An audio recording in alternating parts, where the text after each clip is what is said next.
Okay, here we are again, day 37, part 7 of Think and Grow Rich, or Science of Getting Rich, Wattles T. Wattles. This last paragraph is the summary of the summary, as it were. So we're going to cover this whole thing and boil it all down. He actually boils it down to 4 points, which is really interesting. The men and women who practice the foregoing instructions will certainly get rich, and the riches they receive will be in exact proportion to the definite of their vision, the fixity of their purpose, the steadiness of their faith, and the depth of their gratitude. Okay, one at a time. The exact proportion to the definitiveness of their vision. Okay, now go back to Think and Grow Rich, right? You lay out exactly, and you keep fleshing out the details, but you lay this out, exactly what you want by when, and what you're going to do to get it. And that's coming up, by the way. We're going to go over all of Hill's 6 points tomorrow. But you lay out this vision exactly the way you're going to get it. Right? What you're going to do to get it, the actions you're going to take, when you're going to have it by. Right? It says, I am, by 24 December 2012, I am,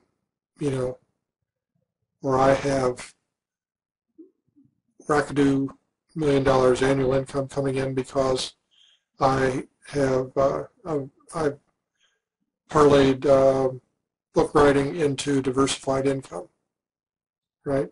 All passive income. I have $2 million worth of passive income in from diversified sources because I've, starting off with my books, whatever. You figure this all out, date, how much, by doing what, right? And this is all, as that example went, in the past tense, right? So the definitiveness of your vision, the fixity of your purpose. Now, I went over yesterday about how you keep narrowing down on your purpose. You start broad. These things all make me feel good. You'll see certain ones of them tend to converge, tend to come down to the same focal point.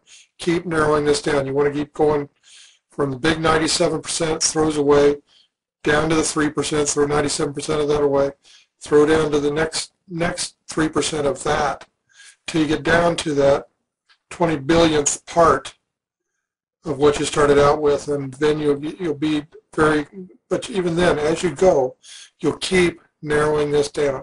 It will seem to be, your world will be into this huge flow of stuff, and you'll be getting more and more and more work done because you're not getting distracted by all this stuff.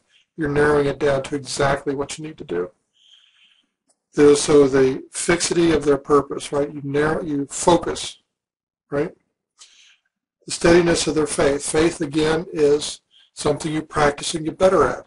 It's all self-generated. All your faith is self-generated. So how much you believe in something, you believe it, phrase, maybe heard this, you'll believe it you'll see it when you believe it. And this is where it keeps going.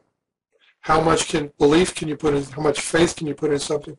How much just pure, you start showing up in what you're thinking about.